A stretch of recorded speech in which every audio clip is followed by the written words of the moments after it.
السيد رئيس مجلس نواب الشعب، السيدة نائبة رئيس مجلس نواب الشعب، السيدات والسادة نواب الشعب، تحية طيبة لكم جميعا.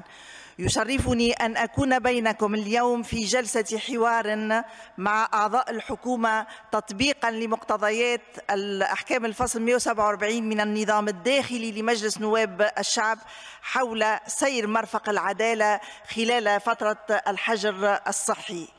يمر العالم منذ أشهر بظروف صحية استثنائية تتمثل في تفشي فيروس كورونا كوفيد-19 والذي صنفته منظمة الصحة العالمية كجائحة، وقد طالت هذه العدوى بلادنا.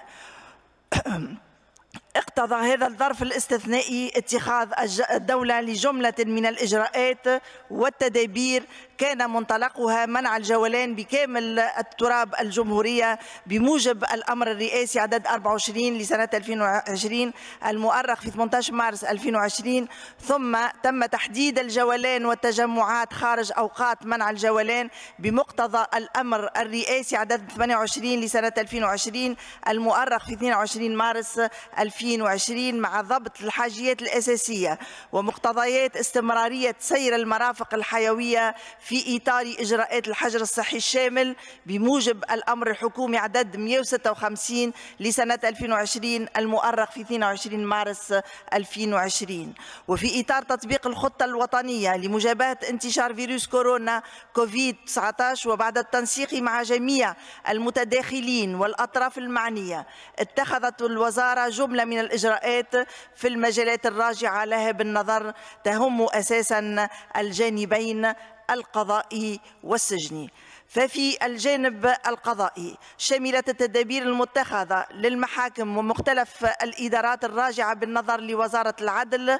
قد حرصت وزارة العدل منذ بداية انتشار الفيروس على اتخاذ جملة من التدابير الوقائية والقانونية والإجرائية للتوقي من انتشار فيروس كورونا كوفيد-19، وقد اعتمدت في ذلك الخطة الوطنية المعتمدة من قبل الحكومة والتي تستند إلى مبدأين أساسيين، وهو مبدأ التدرج والاستباقية. فبالنسبة للتدابير الوقائية، بادرت الوزارة منذ تسجيل الحالات الأولى من الإصابة بفيروس كورونا كوفيد-19 باتخاذ جملة من الإجراءات لحماية كل من العاملين بالمحاكم ومرتديها، وتتمثل أساساً في مرحلة أولى تم تعقيم قاعات الجلسات والمكاتب والأروقة وفضاءات المحاكم. في مرحلة ثانية وطبقاً للتدرج أصدرت الوزارة بتاريخ 11 مارس 2020 مذكرة تم توجيهها إلى جميع الأطراف المعنية تعلقت بجملة من الإجراءات والتدابير الاستثنائية للوقاية من فيروس الكورونا. وتتمثل هذه الإجراءات خاصة فيما يلي: التقليص من عدد المداخل المفتوحة بالمحاكم وحصرها في مداخل خاضعة للمراقبة. 2. الحد من عدد رواد المرافق المذكورة، وذلك بالاقتصار على قبول المعنيين شخصيا بخدمة متأكدة. ونحن نعلم جميعا أن بعض المحاكم تستقبل يوميا تقريبا بين 5000 و 7000 مرتاد. ثم من ناحية ثالثة إفراد العاملين بالمحكمة ممن يعانون من أمراض مزمنة أو يخضعون لعلاج يقلل من منسوب المناعة لديهم بإجراءات خاصة. ثم الحرص على تفادي الاكتظاظ في نطاق احترام الاختصاص المسند للسادة القضاة في الغرض. ثم من ناحية أخرى تم تخصيص مكاتب وشبابيك استقبال موحد بعيدا قدر الإمكان عن المكاتب والمصالح والمرافق الجماعية، وقد تم التحري بكل الوسائل المتاحة في مداخل المحاكم والمصالح والإدارات المعنية في حالة الاشتباه بالإصابة بالمرض من خلال الأعراض الظاهرة. في مرحلة ثالثة ودائما في إطار التوثيق والاستبيان رجوعا إلى قرارات الحكومة بعد أخذ رأي اللجنة العلمية بتاريخ 15 مارس 2020، وحفاظا على الحفاظ على الصحة العامة وسلامة الإطار العامل بالمحاكم وكافة المتداخلين في الشأن القضائي، وما عملا بمبدأ الحيطة وحفاظا على النظام العام، فقد قررت الوزارة تعليق العمل بالمحاكم بداية من تاريخ 16 مارس 2020 إلى حين إشعار آخر، عدا الأمور المتأكدة والمستعجلة، وقد تم تأكيد ذلك في البلاغين الصادرين عن وزارة العدل بتاريخ 21 مارس 2020 و1 أبريل 2020. من ناحية أخرى فقد تم الإذن لمصالح الوزارة المركزية والجهوية ومنذ بداية تفشي الوباء في بلادنا باتخاذ جملة من التدابير الوقائية التي شملت الإطار القضائي والإداري على حد سواء بمختلف المقرات الراجعة بالنظر إلى وزارة العدل. وقد ساهمت الجمعيات المهنية الناشطة في قطاع بصفة تلقائية بمعاضدة المجهودات المبذولة، حيث قامت كل من جمعية الصداقة لكتبة المحاكم والجمعية الثقافية لأعوان وزارة العدل وودادية أعوان وزارة العدل وجمعية الأرشيفين بوزارة العدل بتمكين الإدارات الجهوية من مستلزمات الوقاية الضرورية. وأغتنم هذه الفرصة قصد تجديد شكري لهم على ما قدموه من مبادرات لدعم المجهود الوطني ومجهودات وزارة العدل في مجابهة جائحة الكورونا والتوقي من مخاطرها.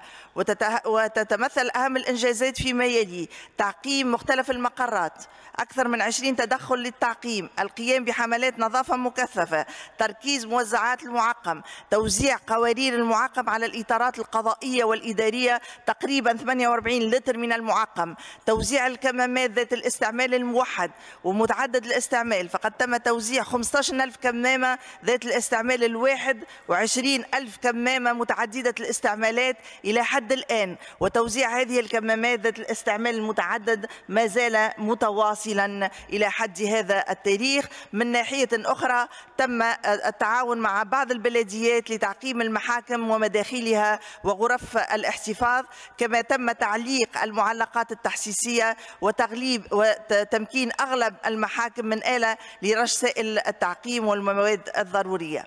هذه هي التدابير الوقائية.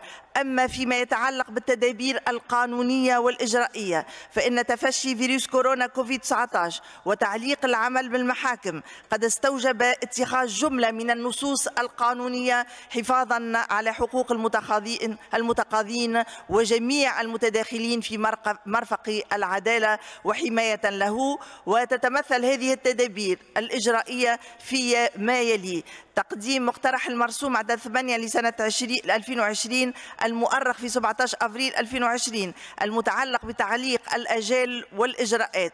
وقد طرحت مسألة تعليق المحاكم تساؤلات حول مآل آجال وإجراءات التقاضي والطعون والتبليغ وغيرها خلال فترة الحجر الصحي الشامل، وما إذا كان سيتم أخذ تلك الفترة بعين الاعتبار عند نظر المحاكم في مدى احترام الآجال والإجراءات التي كان من المفترض أن تنجز خلال فترة الحجر الصحي.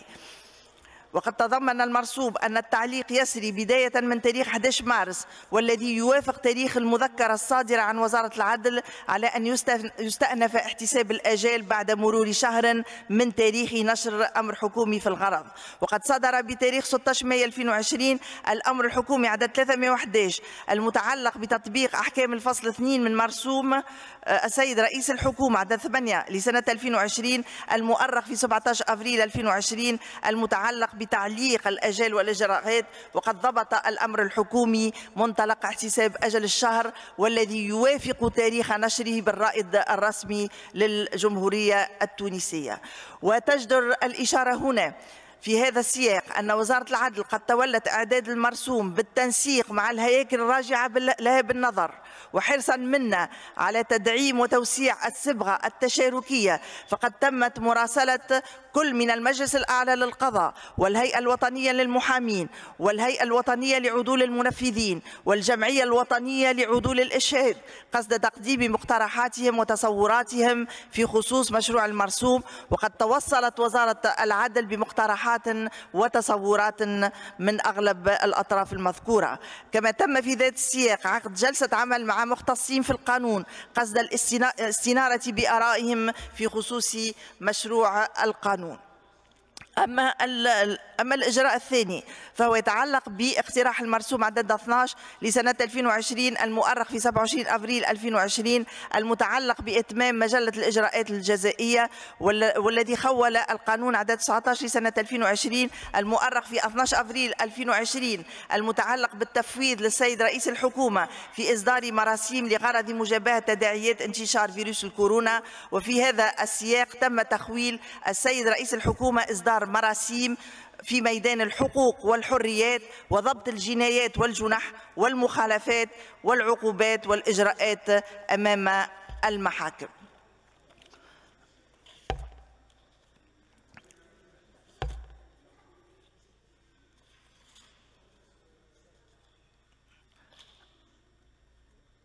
ومن جهة أخرى وفي إطار الحرص على التقليص من عدد الوافدين على المحاكم فقد تم تفعيل خدمة متابعة القضايا عن بعد على ذمة كافة مكونات الأسرة القضائية وعموم المتقاضين، وذلك لتمكينهم من الاطلاع على مآل أغلب القضايا دون مشقة التنقل إلى المحكمة المعنية إلا في صورة عدم توفر المعلومة المطلوبة. وقد تم في هذا الصدد الاطلاع على هذه الخدمة من طرف ما يناهز 10,000 مستخدم في ظرف تقريبا 15 يوما.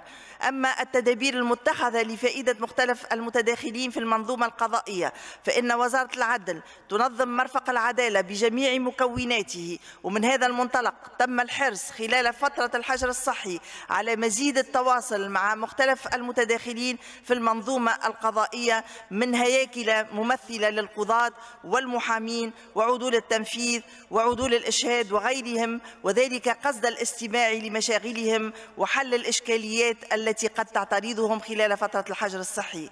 كما حرصنا خلال الاجتماعات الدورية التي تعقدها الهيئة الوطنية لمجابهة الكورونا على التأكيد على ضرورة تسهيل تنقل السادة المحامين ومختلف المتدخلين في المنظومة القضائية أثناء أدائهم لمهامهم واعتبار البطاقة المهنية ترخيصا لهم للتنقل. كما أكدنا على الصعوبات التي يمر بها جميع الأطراف المذكورين خلال فترة الحجر الصحي الشامل وعلى ضرورة إيجاد الحلول الكفيلة قصد تخفيف وطأة تفشي الكورونا وتعليق العمل عليهم. طالت أيضا الإجراءات المتخذة في فترة الحجر الصحي الدراسة والتكوين عن بعد، فحرصا من وزارة العدل على استكمال الملحقين القضائيين والقضاة والكتبة لتكوينهم طبق ما نص عليه القانون، واحتراما لقاعدة التباعد الجسدي التي تم إقرارها صلب الاستراتيجية الوطنية للحجر الصحي الموجه، فقد تم التنسيق مع السيد المدير العام للمعهد الأعلى للقضاء قصد اتخاذ الإجراءات الضرورية لاستئناف دروس الملحقين القضائيين عن بعد، كاستكمال برنامج التكوين الأساسي للقضاة وبرنامج التكوين المستمر لكل من القضاة وكتبة المحاكم، وذلك بعد إبرام اتفاقية خصوصية بين المعهد الأعلى للقضاء وجامعة تونس الافتراضية في إطار الاتفاقية الإطارية المبرمة بين رئاسة الحكومة والجامعة المذكورة. وفعلا فقد انطلقت دروس الملحقين القضائيين عن بعد منذ تاريخ 11 ماي 2020. أما تكوين كتبة المحاكم عن بعد فسيكون منطلقا إن شاء الله في شهر سبتمبر 2020. أما في خصوص المحاكم خلال فترة الحجر الصحي الشامل والموجه، ولئن تم تعليق العمل بالمحاكم خلال فترة الحجر الصحي الشامل فإن نشاطها لم يتعطل بصفة كلية، بل استمرت كل من النيابة العمومية والتحقيق والدوائر الجزائية وأعمال الكتابة المرتبطة بها في مباشرة مهامها في إطار منظومة استمرار. من ذلك أعطيكم بعض الإحصائيات. فعلى مستوى محاكم النواحي تم البت في 1777 قضية جناحية و142 مخالفة. على مستوى المحاكم الابتدائية تم البت في عدد 3351 قضية جناحية و187 قضية جنائية و858 قضية تحقيقية. أما على مستوى المحاكم الاستئنافية فقد تم البت في عدد 2552 قضية جناحية و76 قضية جنائية و637 قضية أمام دائرة الاتهام. أما النيابة العمومية فقد تعهدت بعدد هام من الجرائم ذات العلاقة بجائحة الكورونا كوفيد-19 بلغت ما مجموعه 4263 محضر تعلقت ب 5111 متهم مفسرة كالآتي: 1438 محضر تتعلق بمخالفة الحجر الصحي، 2552 محضر تتعلق بمخالفة حظر الجولان، 149 محضر تتعلق بمخالفات اقتصادية، 124 محضر تتعلق بالعنف ضد المرأة والطفل. ولا يسعني في هذا الإطار إلا أن أثمن المجهود الذي تم بذله من طرف السادة القضاة والكتبة وأعوان المحاكم وكافة المتداخلين في مجال مرفق العدالة خلال فترة الحجر الصحي الشامل وتحملهم لمسؤولياتهم رغم الوضع الصحي الذي تمر به البلاد. أما على مستوى السجون والإصلاح فإن الإجراءات المتخذة بالنسبة للسجون في البداية لابد من التأكيد على أن السجون التونسية لم تسجل إلى حد هذا التاريخ أي إصابة بفيروس كورونا كوفيد-19 منذ تسجيل أول حالة إصابة بالفيروس المذكور في تونس أي بتاريخ 2 مارس 2020، وهو ما يعد إنجازاً هاماً بالمقارنة مع ما شهدته سجون أخرى في دول متقدمة في العالم وبإمكانيات كبيرة من تفشي الفيروس المذكور وعدم القدرة على السيطرة عليه.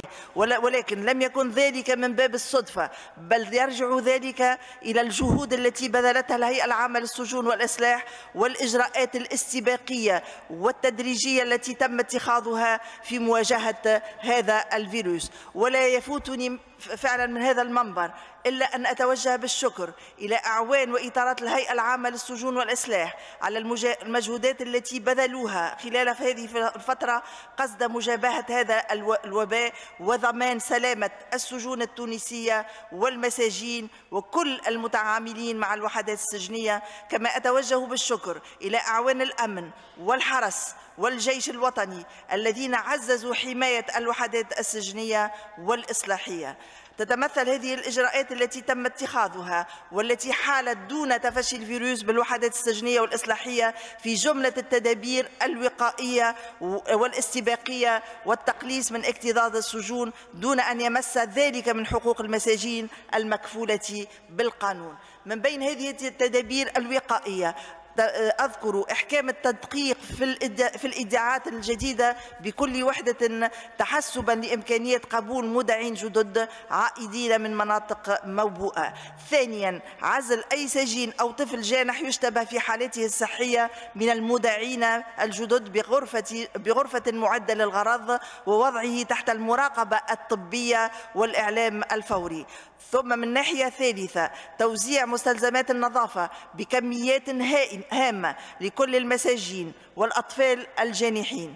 ثم من ناحية أخرى القيام بعملية تطهير المسطحات والفضاءات والمكاتب ووسائل النقل تحت إشراف الأعوان الذين يسهرون على حفظ الصحة وعلى مدار كامل اليوم. من ناحية أخرى تم توفير الأدوية والقفازات والكمامات بالكمية المطلوبة. كما تم تعليق الزيارات المباشرة وقتياً مع الإبقاء على نسق الزيارات العادية عبر الحاجز، وذلك حفاظاً على مواصلة تدعيم الروابط العائلية والأسرية وفقاً لما يقتضيه الوضع الراهن. من حيث قبول الأقفاف فقد تم تقليص قبول الأقفاف لجعلها إذن مرة في الأسبوع بصفة مؤقتة، ثم تخفيض عدد الزيارات الخاصة بكل طفل جانح إلى زيارة واحدة في الأسبوع مع تحديد الزوار في حدود 3 أفراد وإيقاف منح الرخص الأسبوعية. تم تطهير الأغلال والأسلحة بعد كل عملية استعمال، كما تم تمكين الأعوان المكلفين بمهام مهام حراسة المساجين بالمستشفيات من المعدات اللازمة لضمان سلامتهم. وتم تعزيز جناح الزيارات بأكثر عدد ممكن من الإطار العامل وتفعيل خلية الأزمة بمقر الهيئة العامة للسجون والإصلاح للتنسيق والمتابعة، والتي تنعقد على مدار 24 ساعة. كما تم إعداد خريطة للتدخل بالاشتراك مع وزارة الصحة عند توجيه حالات المشتبه فيها إلى المستشفيات حسب مرجع نظر الوحدات السجنية ومراكز الإصلاح. كما تم الشروع في إجراء شراء عدد من الكاميرات الحرارية وآلات قيس الحرارة وتخصيص أجنحة عازلة ب6 فضاءات سجنية بكل من سجون المرناقية ومرناق والدير وسوسة وجابس وصفاقس وأوذنة لاستقبال المودعين الجدد من مختلف الأقاليم من الشمال إلى الجنوب ومنعهم من الاختلاط بالمودعين الآخرين، وذلك خلال فترة الملاحظة حفاظا على صحة جميع المتواجدين بالوحدات السجنية، واعتمادا على معايير موضوعية يراعى فيها نسق الإيداعات، يراعى فيها الاكتظاظ، ويراعى فيها كذلك الخارطة القضائية وخصوصية كل وحدة سجنية. كما تم التكثيف من التفقدات الميدانية بمختلف السجون ومراكز الإصلاح لمتابعة مدى تنفيذ الاحتياطات والإجراءات الوقائية والتدخل لرفع الصعوبات اللوجستية بصورة فورية، إلى جانب معضدة قيادة السجن في القيام بالدور التوعوي والتحسيسي اللازم للأعوان الميدانيين. فقد تم إجراء 482 تفقد إلى حدود تاريخ 28 أفريل 2020. وتبعا للتقليص من عدد الزيارات وحفاظا على تواصل السجين مع عائلته، فقد تم الإذن بتركيز هواتف رقمية تاكسيفون موجهة للمساجين بحساب 180 هاتف بجميع الوحدات، وقد تم تركيز تلك الهواتف بعدة سجون وليقع في مرحلة ثانية إذا تعميمها على كافة الوحدات السجنية، وقد بلغت نسبة تقدم الأشغال تقريبا في أعداد 80%. كما أنه تبعا للتقليص من عدد الأقفاف فقد حرصنا على تحسين نوعية الأكلة المقدمة للمساجين، وذلك بالترفيع في الكلفة اليومية للأكلة من 2 دينار و100 مليم إلى 6 دنانير. ثم من ناحية أخرى وللتقليص من اكتظاظ السجون، ففي إطار التخفيف من الاكتظاظ الذي تشهده السجون التونسية، فقد تم في مناسبتين تمتيع عدد المساجين بالعفو الخاص والسراح الشرطي بتاريخ 20 مارس 2020 وتاريخ 1 أفريل 2020، وذلك على النحو التالي: عدد 2795 سجين تمتعوا بالعفو الخاص، ثم عدد 2559 سجين تمتعوا بالسراح الشرطي. يضاف إلى ذلك المساجين الذين تمتعوا بالسراح الشرطي بمقتضى قرارات من قاضي تنفيذ العقوبات في إطار ممارسة صلاحياته المسندة إليه بالقانون طبقا لأحكام الفصل 342 مكرر من مجلة الإجراءات الجزائية، والموقوفين الذين تم الإفراج عنهم مؤقتا من طرف الدوائر المتعاهدة بالنظر في الملفات. ولا يفوتني كذلك من هذا المنبر أن أثمن المجهودات التي بذلها السادة القضاة خلال هذه الفترة قصد النظر في الملفات المتعلقة بالموقوفين. وتجدر الإشارة في هذا الإطار إلى أن الهيئة العامة للسجون والإصلاح قد وضعت على ذمة المساجين المتمتعين بالعفو الخاص والسراح الشرطي والذين لا تتوفر لديهم وسائل نقل خاصة حافلات قصد نقلهم وتقريبهم من مقرات سكناهم. الإجراءات على مستوى توفير التجهيزات والمواد اللازمة، فقد تولت الهيئة العامة للسجون والإصلاح تزويد جميع الوحدات السجنية والإصلاحية بمعدات وقاية على النحو التالي: 100 وحدة قيس حرارة عن بعد، 150 ألف كمامة طبية، نظارات حمائية، آلات رشل الأدوية والسوائل المعقمة للفضاءات، 100,000 كمامة متعددة الاستعمالات بحساب كمامتين لكل سجين وكمامتين لكل عون، ثم دفع عملية التصنيع للكمامات والقناع الواقي بالورشات السجنية. وقد ساهمت السجون التونسية في المجهود الوطني من خلال توفير عدد هام من الكمامات، وذلك أنه قد تم تخصيص 12 ورشة خياطة لصناعة الكمامات، وهي تشغل حوالي 131 سجينا في اليوم، أي بنسبة استغلال 100% لورشات الخياطة. خياطة الكمامات قد تمت طبقا للمواصفات الصحية وطبقا لبروتوكول صحي أعدته للغرض وزارة الصحة. كما تمت إذن خياطة الكمامات بعد ومساهمة السجناء في هذا معاضدة المجهود الوطني بعد طبعا إذن أخذ موافقة السجين بعد تأمينه وخلاصه في أجره اليومي. كما تمت اتخاذ إجراءات على مستوى البنية التحتية لبعض الوحدات، وتمت تهيئة وحدة سجنية وتجهيزها بالمعدات الطبية اللازمة لاستقبال المدعين الذين في حال وجود إصابات بالفيروس. كما تمت تهيئة غرف في السجون ومراكز الإصلاح للعزل أو لاتباع مسلك موحد في الإيداعات الجديدة للأطفال والمساجين، أو في حالة الاشتباه بالإصابة بالفيروس لأحد المدعين.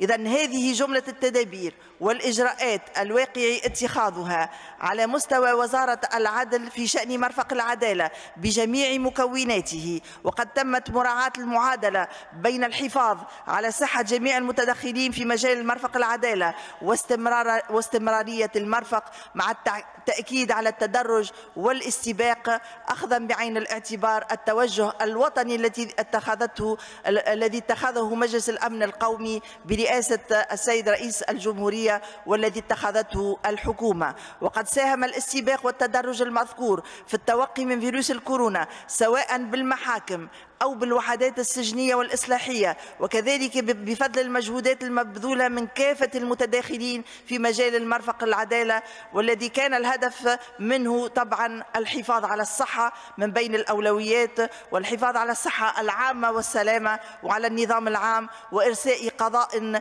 ناجع وناجز في فترة أزمة الكورونا، تكريسا لمبادئ المحاكمة العادلة المكرسة بالدستور وخدمة لمصلحة القضاء والمتقاضين. والسلام عليكم ورحمة الله وبركاته، وشكرا على حسن الإصغاء.